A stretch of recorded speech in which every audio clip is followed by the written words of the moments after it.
Y listo. Miren, hay muchísimas cosas, muchas que platicarles.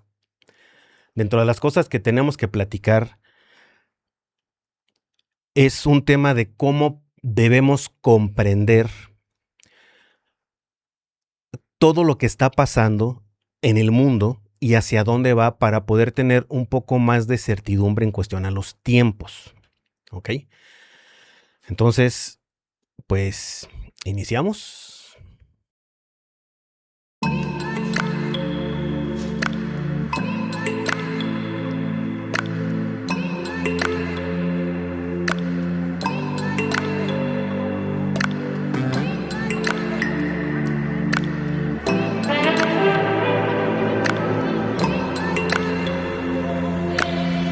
Stars and the rocks.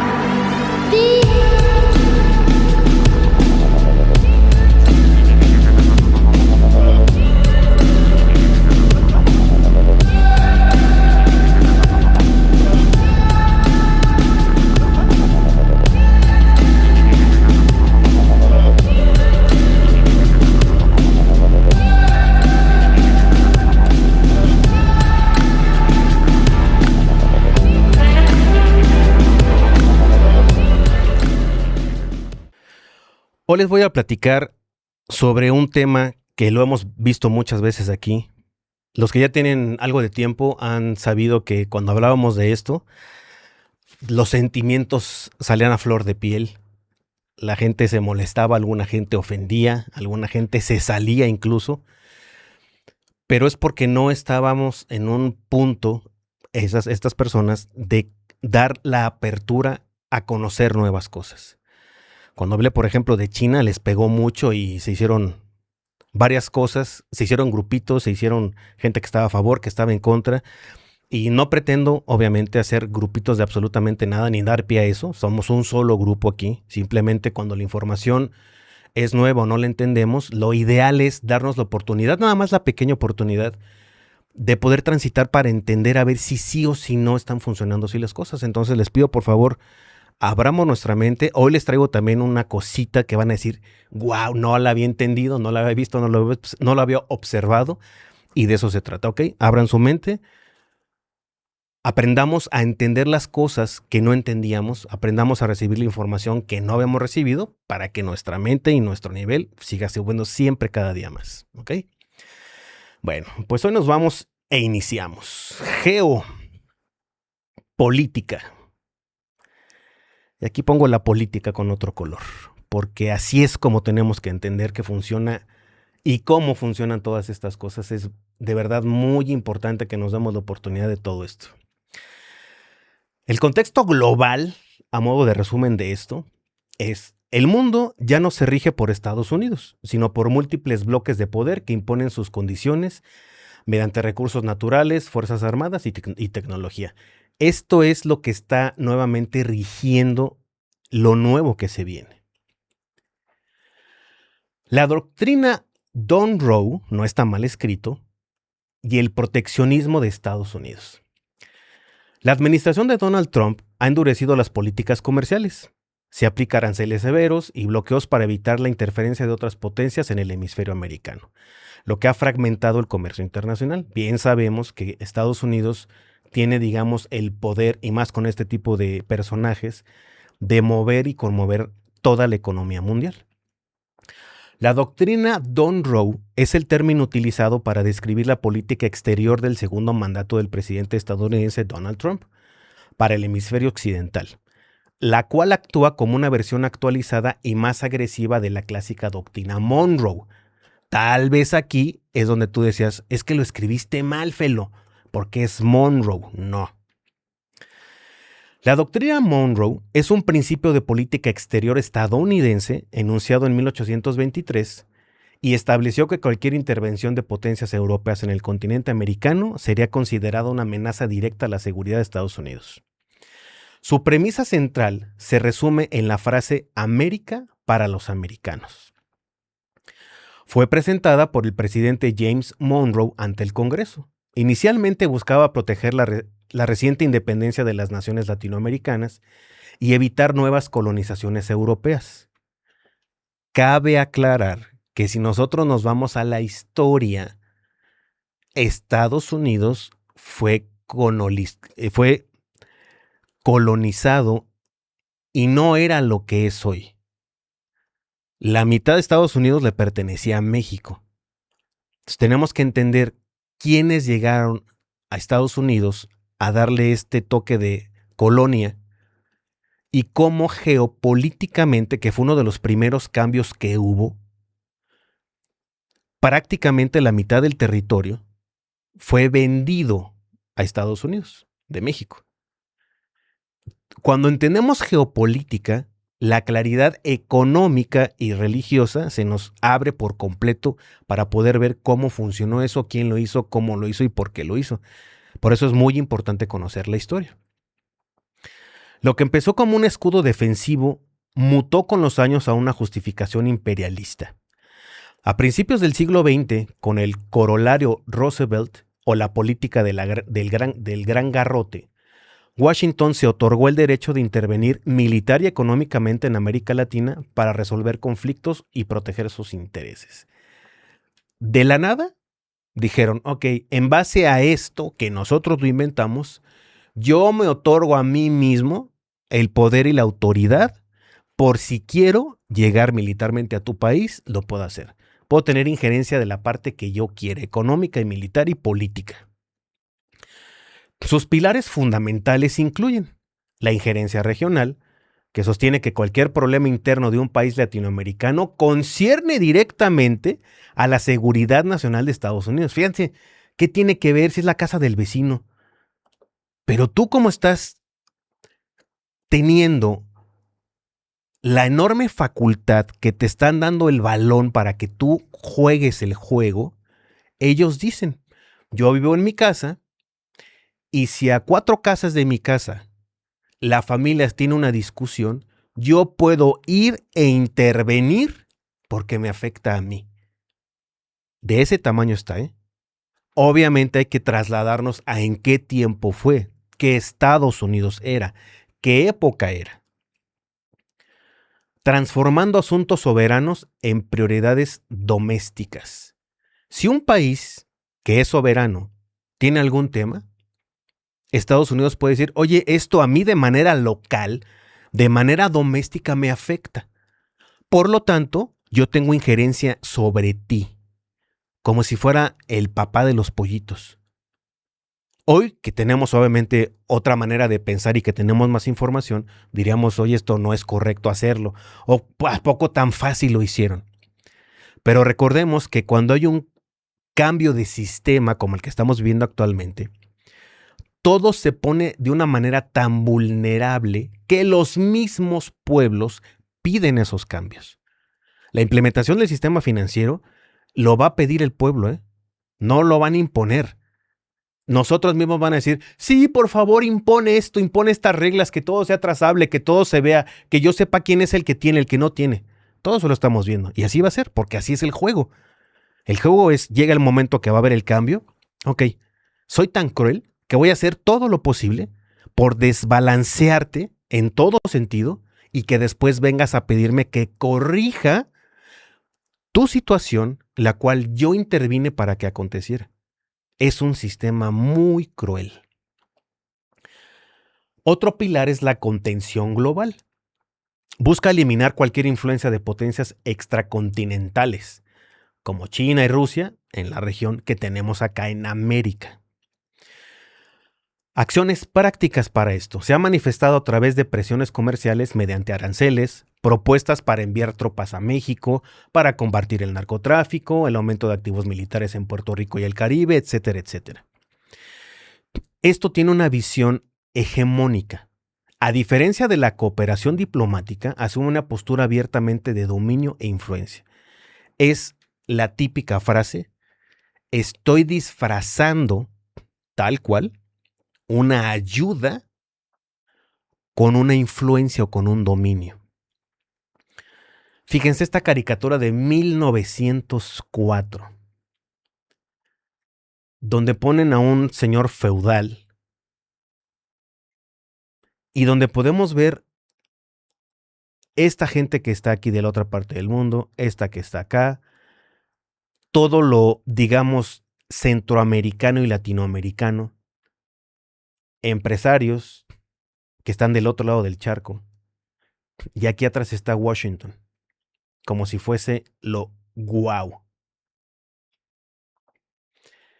En la geopolítica rusa, por ejemplo, el concepto de extranjero cercano se refiere a los países que formaron parte de la Unión Soviética y que Rusia considera vitales para su seguridad nacional. Al igual que Estados Unidos consideraba a América su patio trasero, o sea, todo lo que está abajo de Estados Unidos, ellos lo consideran como mi patio trasero.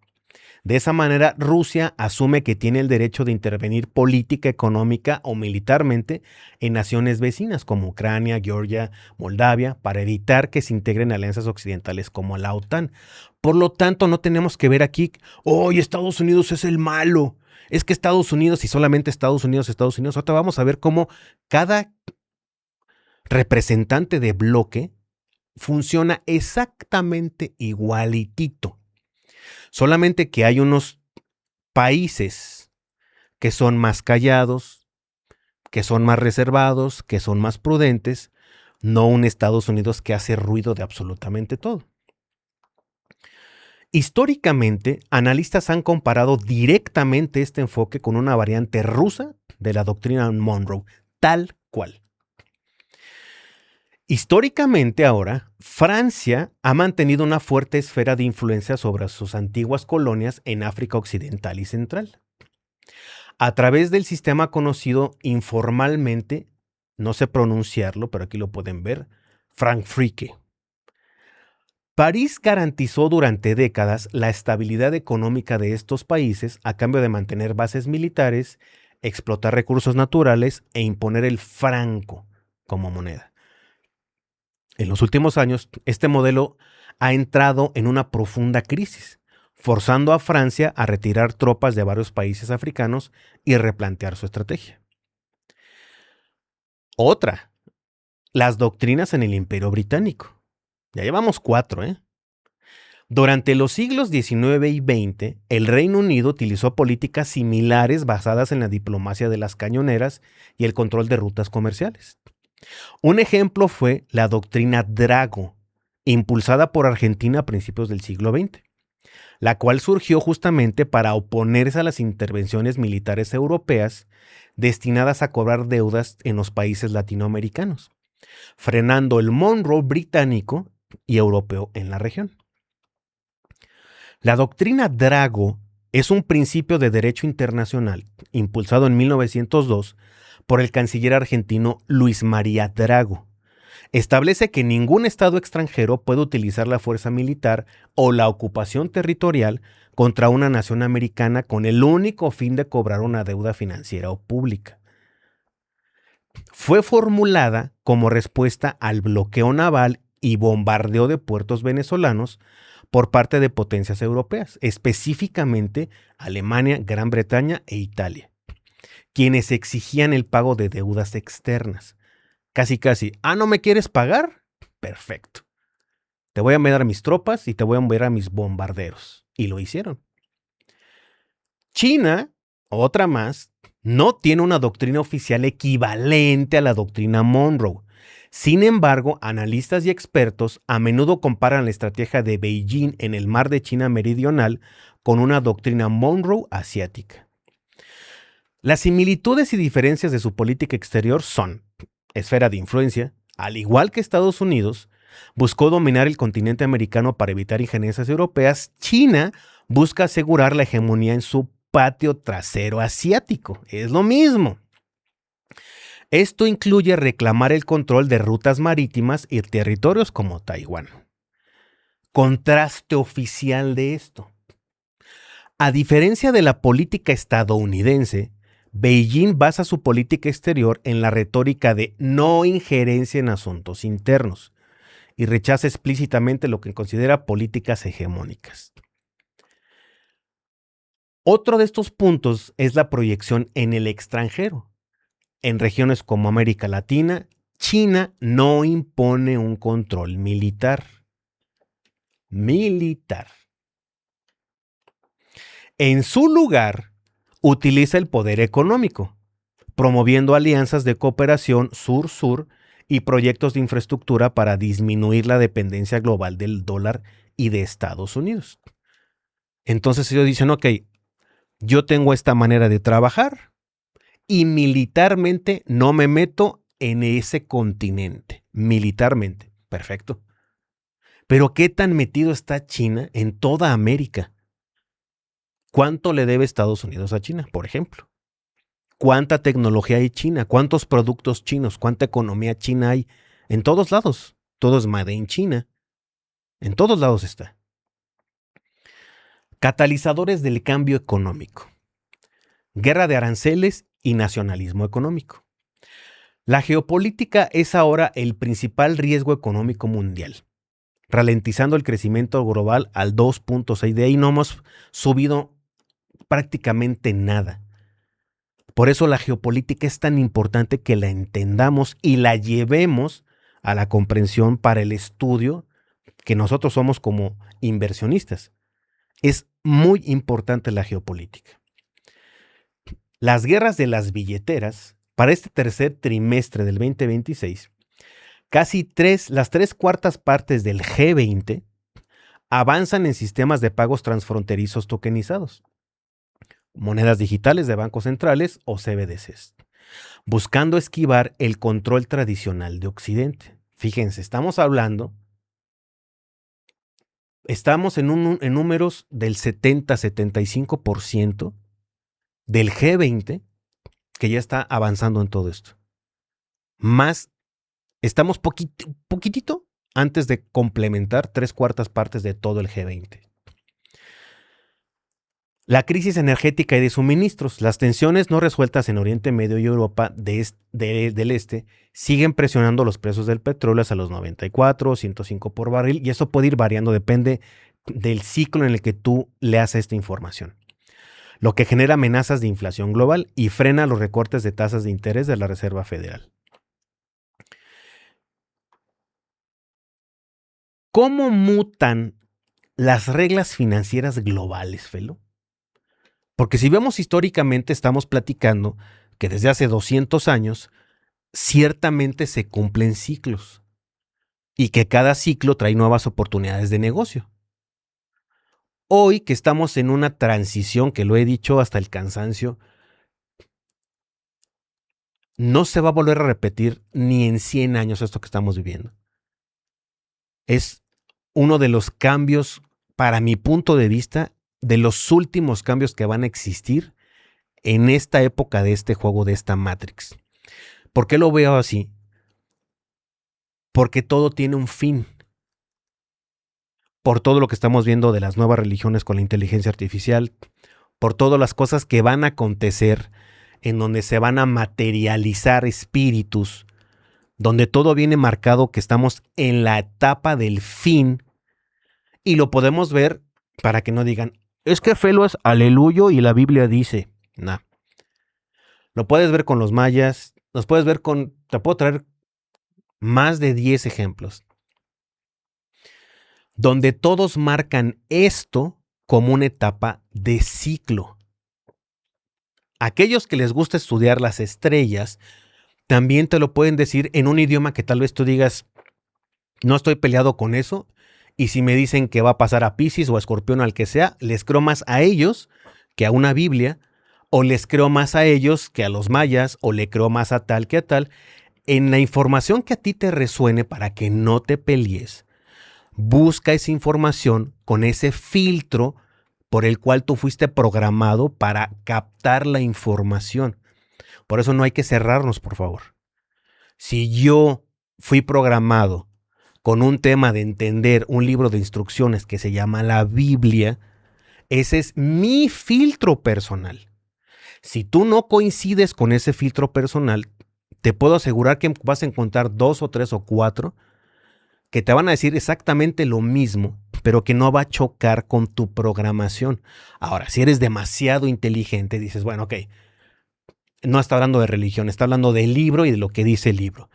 y te das la oportunidad de entenderlo así, lo puedes ver así. Yo no te puedo hablar de astrología, no te puedo hablar de los mayas con tanta seguridad y certeza como te puedo hablar basándome en la Biblia. Cero religión, el libro como tal. Y todo esto lo tenemos que entender, por favor. Hay que abrir nuestra mente a comprender simplemente, ok, no coincido con la forma en cómo Fe lo está poniendo esto aquí, pero sí coincido con la astrología. Abre entonces la astrología. Te va a decir exactito lo mismo. Lo importante es que caminemos, que avancemos. Porque no es ir en contra, no es de yo estar en un partido y tú estar en otro. Estamos aquí por conocimiento, por entendimiento. Entonces, date la oportunidad de tú en tu comprensión, como tú lo dispongas, ve y busca ahí, si es que te hace mucho ruido, o busca tal vez una comprensión en no negarte y decir, ok, voy a dar la oportunidad a como le está diciendo el Felo, para no irme a buscar a otro lado, ¿va? Te voy a poner aquí un dibujo muy simple del factor financiero y cómo entenderlo. Vamos a poner que el factor financiero tiene dos órdenes, el orden viejo y el orden nuevo, donde hay una moneda hegemónica.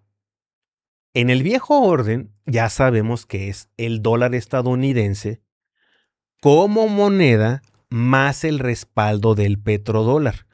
El petrodólar no es más que todo lo que se vendía de petróleo y derivados tenía que ser cobrado y pagado en dólares norteamericanos.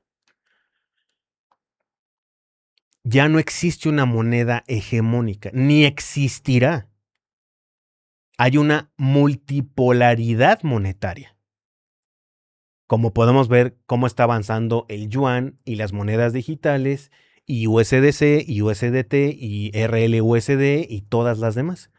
No habrá jamás nuevamente una moneda hegemónica. La historia nos marca que la moneda romana era la moneda hegemónica en su tiempo. Después el franco en su tiempo, y así podemos ver históricamente cómo una moneda era recibida en todo el mundo. La última que se le dio oportunidad fue el dólar norteamericano.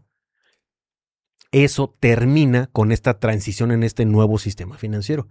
No significa que desaparece, no significa que pierde poder, no significa que puede ser todavía la moneda del respaldo mundial, no significa nada eso. Nada de eso. Significa que ya no tiene la hegemonía de absolutamente todo. ¿Por qué? Porque esto se volvió, así como es una multicadena que lo entendemos, la moneda también se diversificó en diversas cadenas, tal cual. Después están las cadenas de suministro dentro del factor financiero. Ojo, todo esto lo estoy platicando desde el punto de vista geopolítico.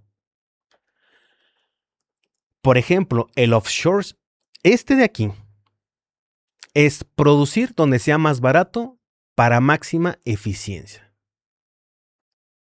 El offshoring siempre fue eso, buscar la mejor opción para que fuera más redituable. ¿Qué es lo que se viene ahorita? Trabajar con tu vecino o con tus amigos. Y esto viene a decir que puedes producir en países aliados por seguridad. Fíjense, ya no se trata de qué es lo más eficiente, sino qué es lo más seguro. Fíjense cómo cambia todo, ¿eh? Antes era un modelo económico de qué me deja más dinero.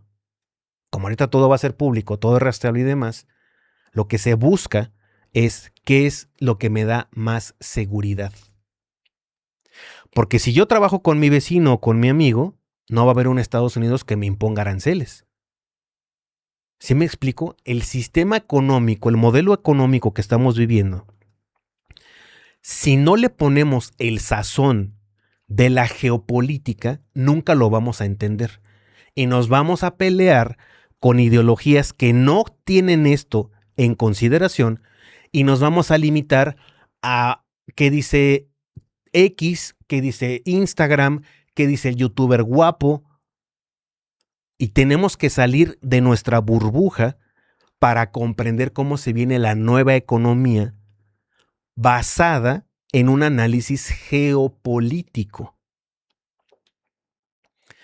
Después vienen flujos de capital, en donde en el viejo orden la globalización irrestricta basada en el libre comercio multilateral. ¿Esto qué significa? Que se globalizó todo por un comercio libre multilateral. Tú podías, independientemente obviamente de reglamentos y de leyes y de otros factores, pudiste en cualquier punto globalizar tu negocio. Yéndote a comprar a otros países, importando de diferentes países incluso y armar en un solo país cierto producto. Ese modelo de negocio lo conocemos hasta el día de hoy. Pero ¿cuál es el que se viene? Viene este flujo de capital, se deriva ahora en la fragmentación geoeconómica y las sanciones financieras cruzadas. Ya no vamos a depender de en dónde puedo conseguir las cosas porque hay una globalización. Es en mi fragmento geoeconómico en donde yo estoy operando, ¿qué opciones tengo? Miren, ¿hasta qué grado se puede entender esto? Un país puede decir, pero tranquilamente, Europa puede decir, toda Europa y sus aliados únicamente vamos a poder comerciar entre nosotros mismos. Y ese va a ser un tratado de impuestos de tal porcentaje. Ok. Como las sanciones son un cuestionamiento reprensible instantáneo, si tú no cumples eso, ya no puedes decir, a ver, quiero vender televisores chinos, pero no puedo importar televisores chinos. Voy a importar por piezas. 4, la pantalla, después y aquí en mi país armo todo y digo que está manufacturado aquí con piezas de tal lugar. Hasta hoy eso se puede hacer, ¿eh? Incluso pueden ver ustedes productos que dicen ingeniería alemana ensamblado en China. Cuando estamos entendiendo todo este concepto, nos podemos ir a ver que la fragmentación geoeconómica y las sanciones financieras cruzadas ya es punto primordial para decidir qué vamos a hacer o qué no vamos a hacer. Continuamos. El sistema SWIFT. Ay. ¿Listos para abrir su mente? ¿Listo para abrir tu mente? Porque esto que te traigo, te aseguro, no lo sabías. SWIFT.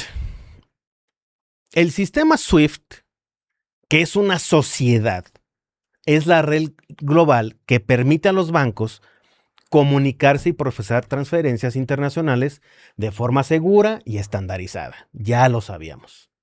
¿Ok? Funciona como una red de mensajería cifrada que conecta a más de 11,000 instituciones en más de 200 países.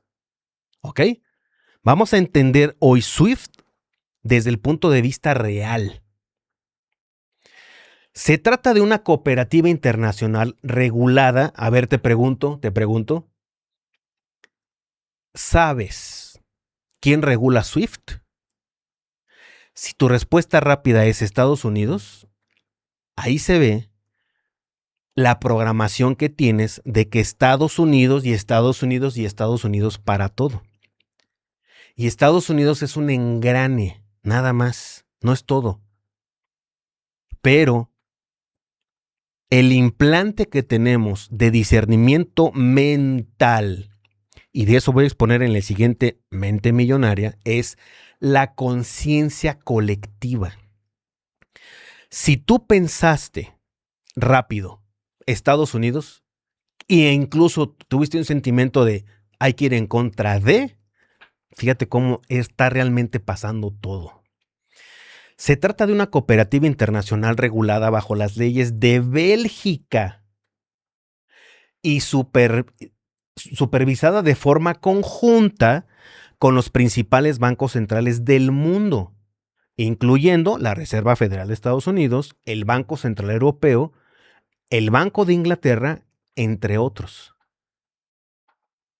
¿Ves cómo no era Estados Unidos? Estados Unidos tiene una parte para ver, pero los fundamentos y las leyes se están en Bélgica. Y los grandes, que son los que operan el dinero, son los que están observando SWIFT. Por eso, cuando se decía erróneamente que cualquier proyecto cripto iba a sustituir a SWIFT, simplemente era algo que no tenía lógica, porque son dos cosas completamente diferentes. Son temas que para poderlos comprender tienes que tener conocimiento geopolítico. Si tú hasta este momento que te estoy platicando esto no habías visto esto, entonces te invito a que apertures tu canal de investigación y ahora le metas geopolítica, que aparte es muy interesante, ¿eh? En su origen, SWIFT no fue diseñado como un arma, sino como un sistema de mensajería neutral que permite a los bancos de todo el mundo comunicarse de forma rápida y segura. Ok, ¿por qué dices eso, Felo? Sin embargo, en la práctica geopolítica moderna, sí se ha convertido en una poderosa herramienta de bloqueo y sanción internacional. Cada vez que tú escuchaste bloqueos económicos, ¿nunca te pasó por la mente preguntarte cómo los bloquean? ¿Te imaginaste un barco que decía, mira, es un bloqueo y tiene una pancarta que dice, estamos bloqueando económicamente a Europa, estamos bloqueando económicamente a México? ¿Por dónde te imaginabas que venía ese bloqueo? ¿Te imaginabas en algún punto quién lo ejecutaba? ¿Bajo qué leyes? ¿Bajo qué tecnología? Bueno, los bloqueos son reales y tú sabes que son reales. ¿Sabes cómo se ejecutaban? Si no sabías cómo se ejecutaban, hoy lo vas a saber.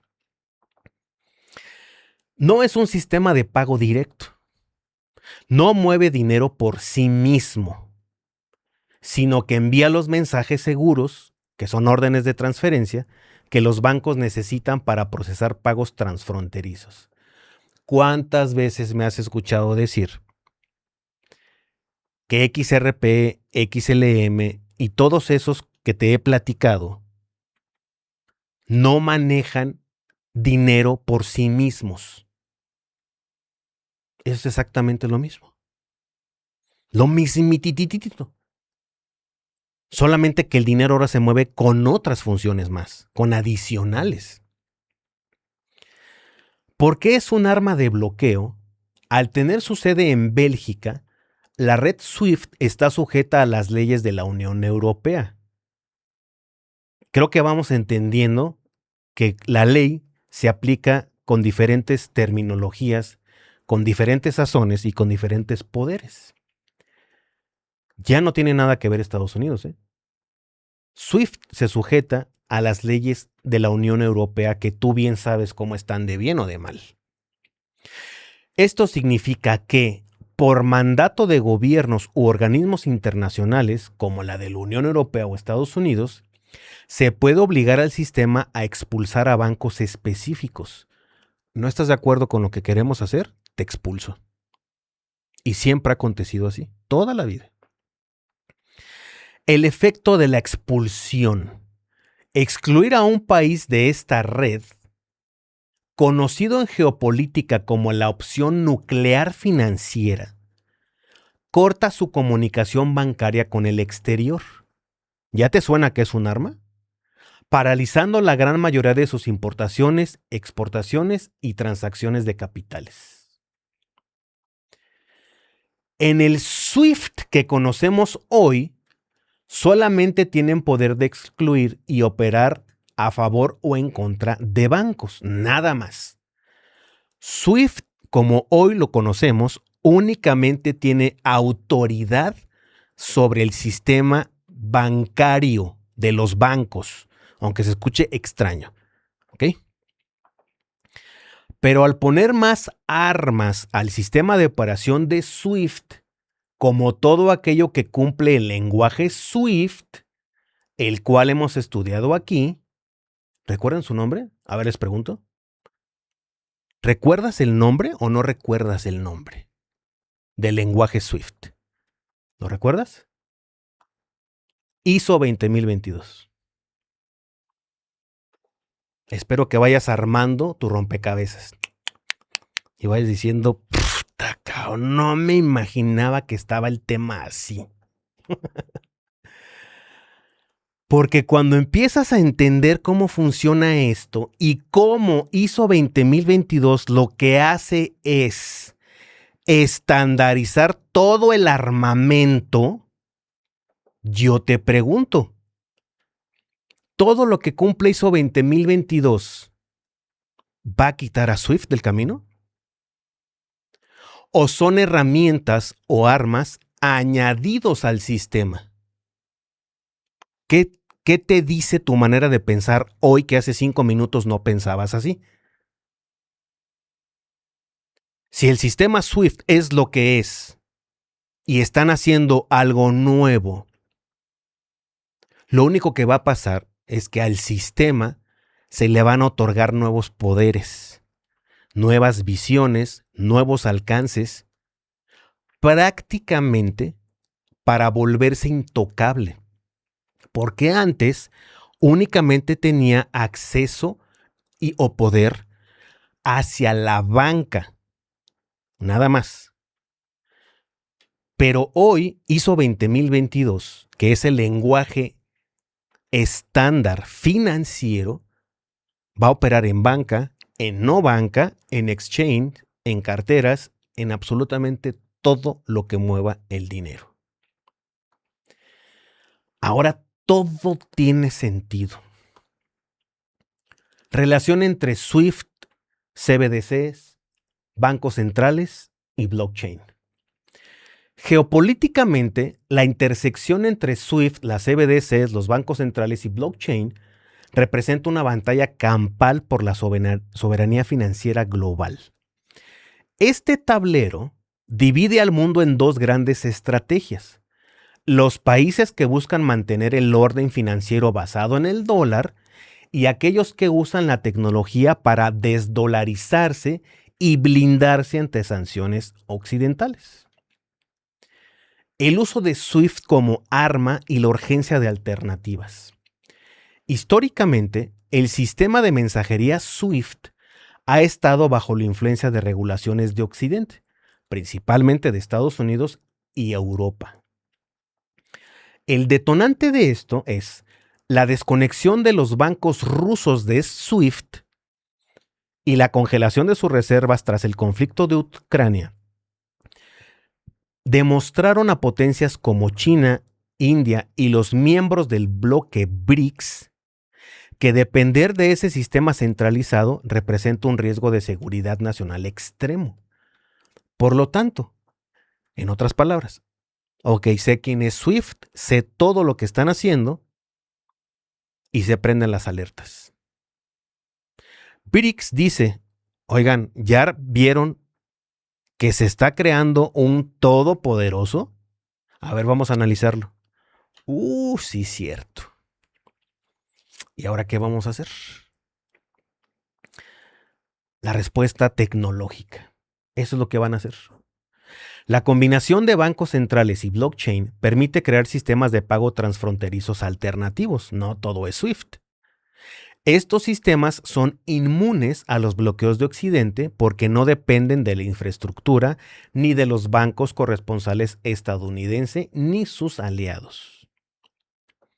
Ahora, también puedes no mentir, pero puedes hacer operaciones en blockchain, que las operaciones sean off-chain y cuando ya se ejecutó todo, suban on-chain y puedas como disimular o mentir ciertas cosas.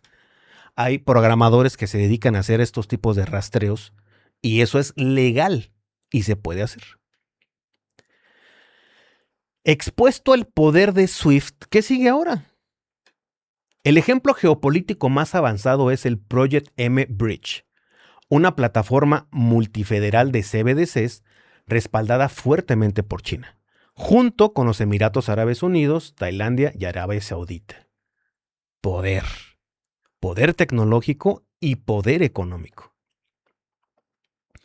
Independencia del dólar. A través de la tecnología blockchain, M-Bridge permite realizar pagos comerciales directos entre estos países utilizando monedas locales, predominantemente el yuan digital, o así está, el digital es así, ECNY, saltándose por completo tanto a SWIFT como a la conversión obligatoria a dólares estadounidenses. Control del sur global. Tras la salida del Banco de Pagos Internacionales de la gobernanza directa del proyecto a finales del 2024 para evitar roces políticos, China ha tomado el liderazgo para comerciar la plataforma. Esto le otorga una ventaja masiva para expandir la influencia del yuan en las rutas comerciales de Asia y Medio Oriente. La contraofensiva de SWIFT, porque SWIFT no se quedó así nada más, ¿eh? O sea, SWIFT no dijo, ¡ay, qué padre! ¿Y luego qué van a hacer o qué no van a hacer? Para evitar quedar obsoleta, la red SWIFT, con sede en Bélgica, repito, ha desplegado su propia estrategia de supervivencia. En lugar de competir contra la blockchain, está integrando registros distribuidos en su red e interactuando activamente con proyectos de CBDC occidentales. O sea, no se está saliendo del juego. Está modificándose para sobrevivir. Porque lo que no quieren los demás es el control de ellos hacia sus monedas, hacia su economía. Por lo tanto, si ellos modifican a decir, ¿sabes qué? Te sigo dando el servicio, pero ya no tengo yo potestad sobre reclamos, sobre detenerte dinero, porque no van a poder hacerlo. Esa es una manera inteligente de adaptarse a todo esto. En lugar de competir contra la blockchain, está integrando registros distribuidos en su red e interactuando activamente con proyectos de CBDC occidentales. Ya lo leí, perdón. Su objetivo político es demostrar que no es necesario abandonar SWIFT para gozar de los beneficios de la blockchain, intentando mantener cohesionado el sistema financiero tradicional liderado por Occidente. ¿Lo van a lograr? Sí. Hoy en día, el verdadero costo de hacer negocios o de la estabilidad de un país ya no depende solo de las tasas de interés de los bancos, sino de la geografía, las guerras y los aranceles. La geopolítica dicta las reglas del juego.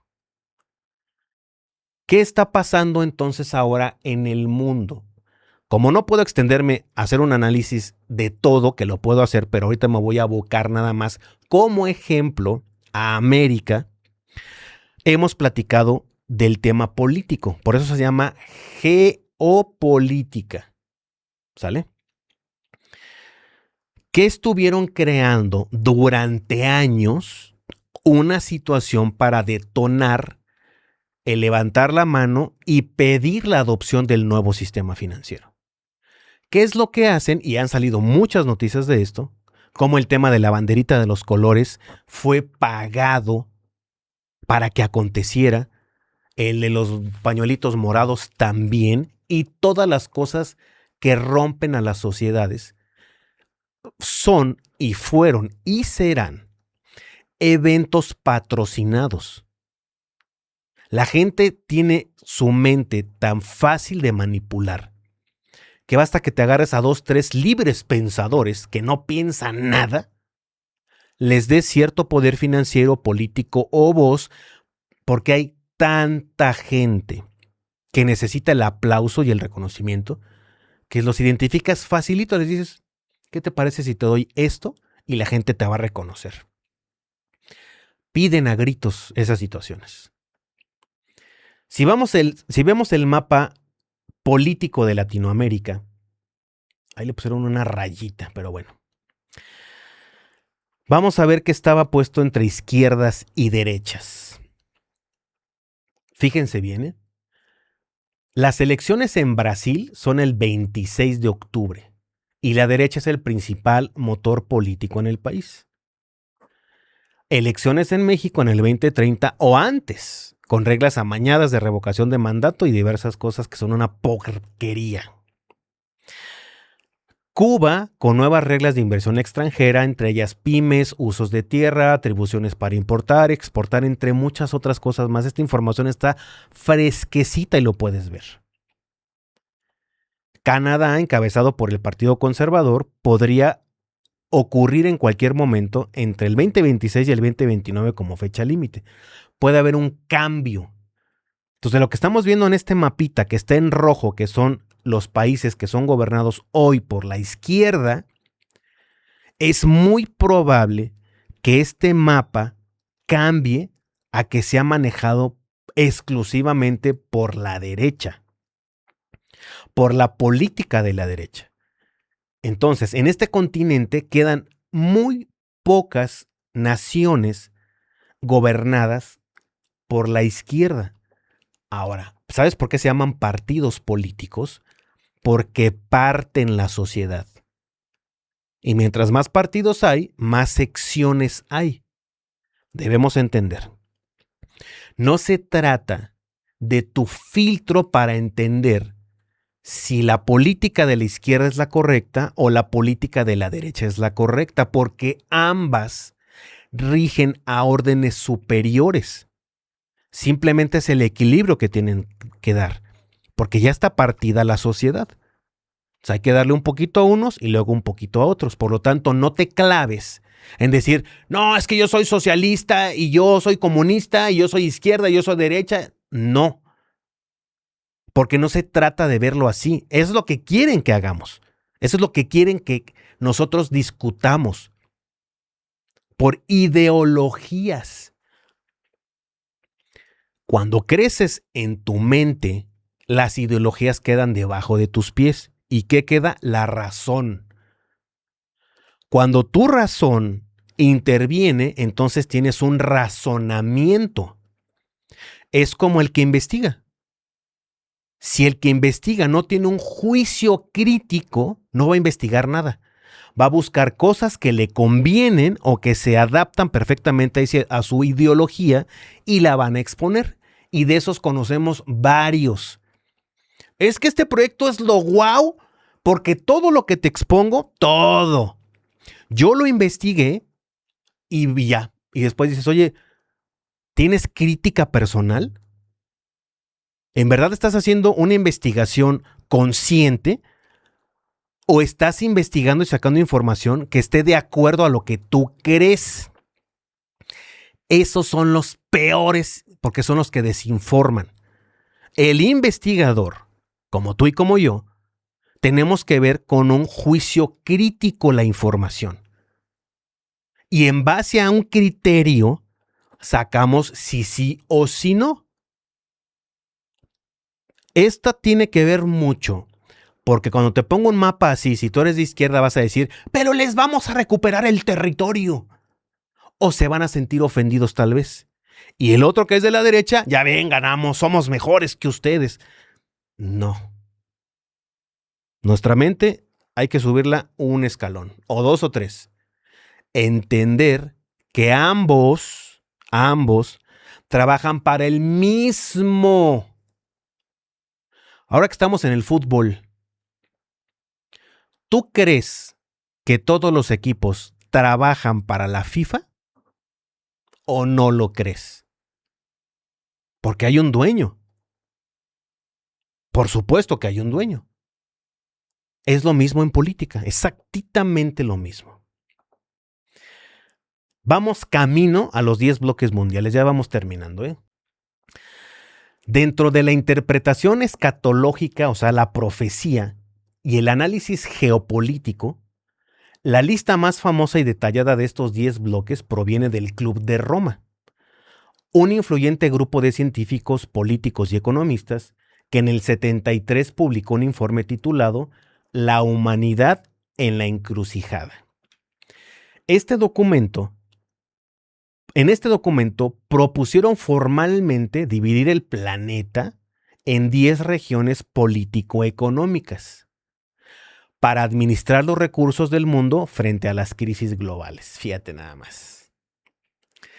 Y los 10 bloques del modelo global son estos: América del Norte, Europa Occidental, Japón, Australia, Europa, América Latina y el Caribe, Oriente Medio y Norte de África, África, Asia del Sur y Asia Oriental. Finalicemos el tema. El control del dinero digital no ocurre de forma aislada. Requiere de una reestructuración simultánea de varios pilares sociales, tecnológicos y geopolíticos. Pon atención, por favor, nuevamente en esta frase.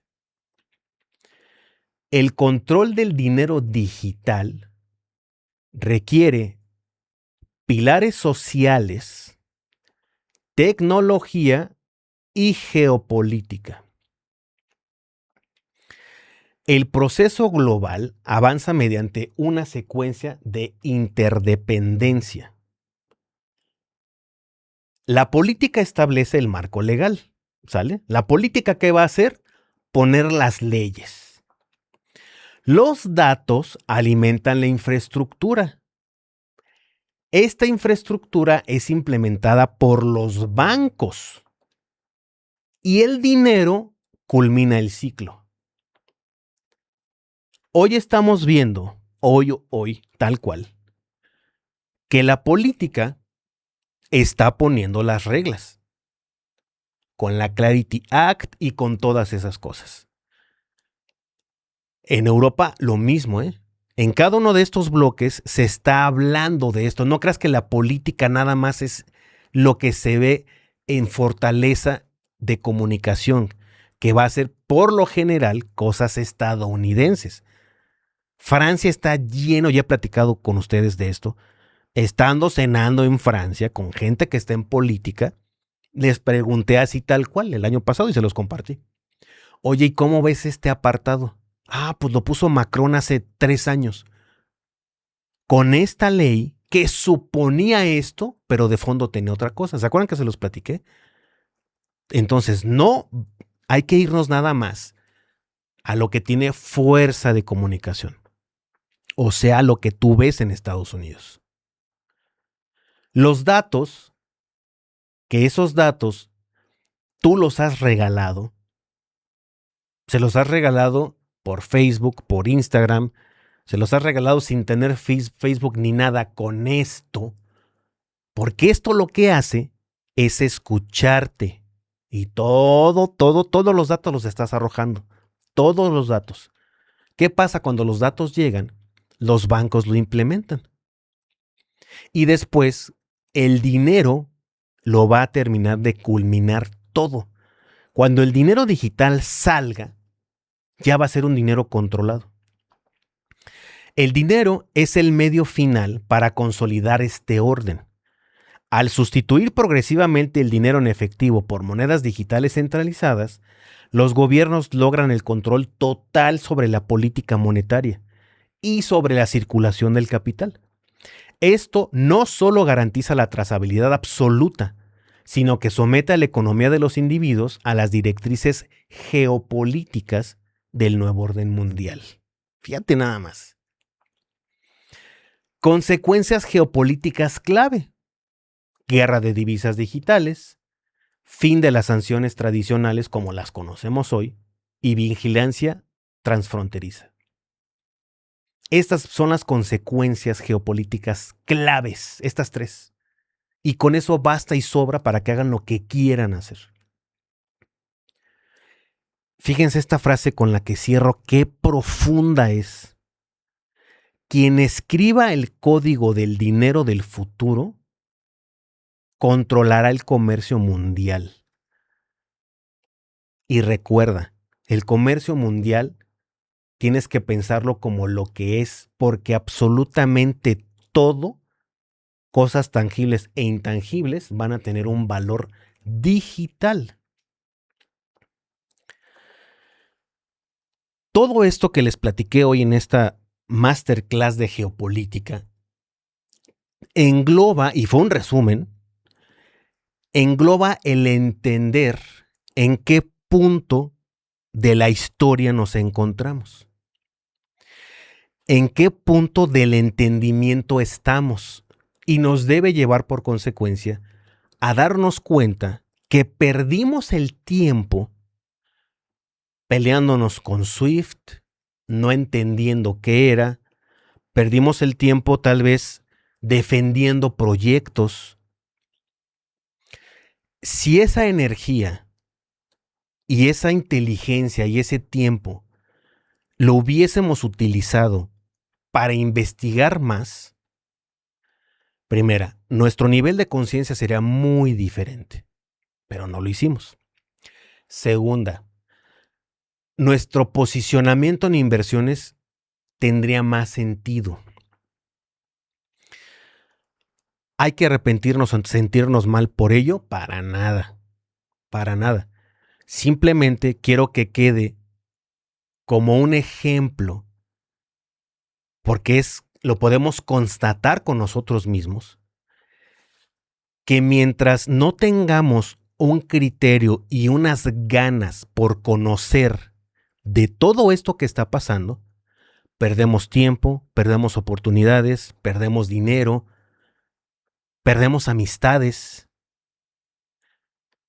Y cuando a la postre de estas cosas, al final de estas cosas, valoras y haces un recuento de los daños que tuviste o de las cosas que acertaste, te puedo asegurar que salimos perdiendo.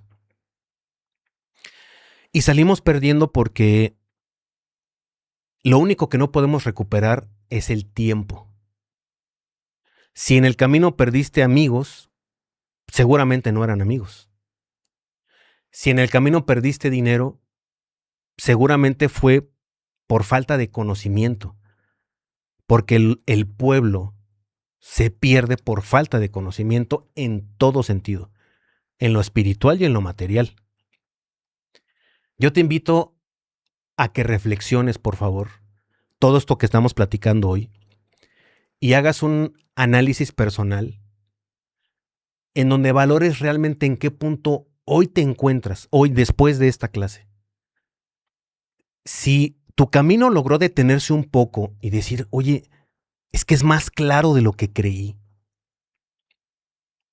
¿por qué no lo estaba observando así? ¿Qué me limitó? ¿Qué herramientas me faltaron? ¿Qué programaciones mentales me frenaron? ¿Con qué gente estuve que no tenía que estar?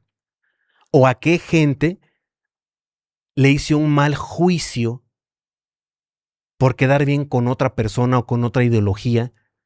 Y hoy veo que la información real, porque el tiempo siempre saca la verdad a flote, y que nuevamente hagas un replanteamiento en ti. Porque sabes que es lo único que no recuperas: el tiempo. Eso es lo que más te debe de doler. No te debes sentir mal, para nada, si es que te está haciendo conexión todo esto. Pero lo que sí debes tener muy claro es decir, hoy me doy cuenta, porque soy más maduro o más madura, que pasaron los años, o pasaron los meses, o pasaron las semanas, y me doy cuenta que siempre tuve, primero, la capacidad de entender esto, siempre tuve las herramientas, siempre tuve a la gente cercana para esto, simplemente no supe hacer equipo. Dejé que mi programación o mis gustos me pusieran como si estuviera afín a ciertos pensamientos o a ciertos proyectos o a ciertas ideologías que a lo lejos hoy veo que no era por ahí. Ojalá haya traído algo bueno para tu mente hoy, para tu espíritu, para tu conciencia, y esto te ayude y te motive a reestructurar, porque siempre es bueno reestructurar. Dice un dicho: si tú encuentras algo que estuviste haciendo mal y lo reconoces, es un doble acierto. Porque hiciste lo que creíste que era correcto en su momento y lo hiciste bien. Pero si después te das cuenta que no era por ahí, y te reestructuras y pides perdón y haces las cosas bien, ese es un doble acierto. No es decir, uy, estuve en un error. No, no estuviste en un error. es lo que tenías a la mano y tu comprensión te llevó hasta ahí. Si no hubieses vivido eso, no comprendieras entonces esto hoy. Por lo tanto, cada proceso que vivimos hay que agradecerlo. Cada pérdida que hemos tenido, cada ofensa que hemos recibido, cada burla que hemos recibido, tómalo para bien. La palabra dice, a los que aman al Creador, como tú lo concibas, todo obra para bien. Que tu caminar hasta el día de hoy te beneficie. Que tu caminar hasta este momento que estás escuchando estas palabras, te lleven a que digas, hoy crezco, hoy tengo una mente distinta, hoy tengo un filtro diferente y hoy soy otra persona. Y que te sientas desnudo y digas, es que me siento ahora que no sé mucho, pero quiero que bajes tu mirada, porque estás pisando un escalón que apenas acabas de subir. Muchísimas gracias.